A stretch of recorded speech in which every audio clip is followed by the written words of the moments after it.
Hyderabad IMAX సమీపంలోని HMDA grounds లో నిర్వహించిన సంక్రాంతి ముగ్గుల పోటీలో మహిళలు భారీగా పాల్గొన్నారు. ఈ కార్యక్రమంలో మాజీ మంత్రి ఖైరతాబాద్ ఎమ్మెల్యే దానం నాగేందర్ పాల్గొని విజేతలకు బహుమతులు ప్రకటించారు. హెచ్ఎండిఏ గ్రౌండ్స్ లో సంక్రాంతి ముగ్గుల పోటీలు ఘనంగా నిర్వహించారు. ఖైరతాబాద్ నియోజకవర్గానికి చెందిన మహిళలు పెద్ద సంఖ్యలో పాల్గొని ఆకర్షణీయమైన ముగ్గులతో సందడి చేశారు. ఈ సందర్భంగా మాట్లాడిన మాజీ మంత్రి ఖైరతాబాద్ ఎమ్మెల్యే దానం నాగేందర్ మాట్లాడుతూ తెలంగాణ సంస్కృతి సాంప్రదాయాలను కాపాడేలా సంక్రాంతి వేడుకలు నిర్వహిస్తున్నామని తెలిపారు. మహిళల భాగస్వామ్యంతో ఈ పోటీలు విజయవంతంగా కొనసాగుతున్నాయని చెప్పారు. ముగ్గుల పోటీల్లో విజేతలకు ముఖ్య అతిథులుగా రాష్ట్ర డిప్యూటీ సీఎం బట్టి విక్రమార్క, మంత్రి లక్ష్మణ్, ఎంపీ బలరాం నాయకతో కలిసి బహుమతులు అందజేశారు. ఎలక్ట్రానిక్ మీడియా ద్వారా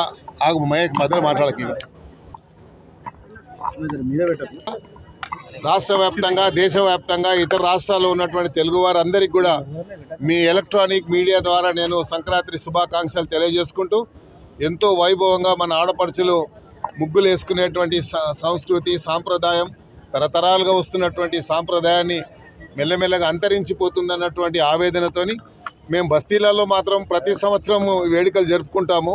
ఈ వేడుకల్లో నేను కూడా ప్రతి బస్తీలలో ఈ ముగ్గుల పోటీలు జరిగినప్పుడల్లా ప్రైజ్ డిస్ట్రిబ్యూషన్ చేసుకుంటూ ఉంటాము. కానీ ఈ యొక్క సంస్కృతి, మన యొక్క సాంప్రదాయం అంతరించిపోతుంది, రాబోయేటువంటి తరాలకు ఇది తెలుస్తుందో లేదో అన్నటువంటి ఆవేదనతోని ఈరోజు రాష్ట్ర వ్యాప్తంగా అందరి కూడా హైదరాబాద్ సిటీలో ఉన్న అందరికీ కూడా ఒక ఆహ్వానాన్ని మేము పంపించడం జరిగింది.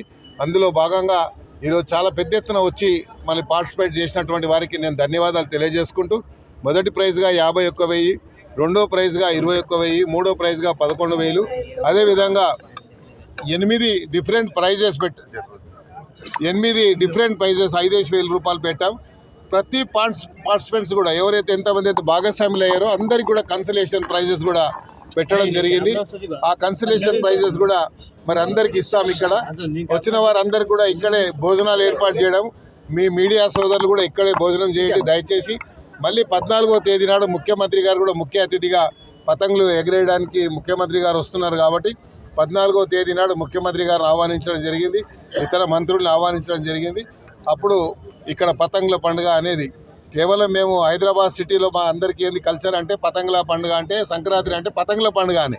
కానీ ఈ సాంప్రదాయం ఏంది, మనము ప్రధానంగా మరి ఇంట్ల ముందు ముగ్గులు వేసుకునేటువంటిది, అదేవిధంగా మన భోగి మంటలు పెట్టుకోవడం అనేది మెల్లమెల్లగా అంతరించిపోయింది.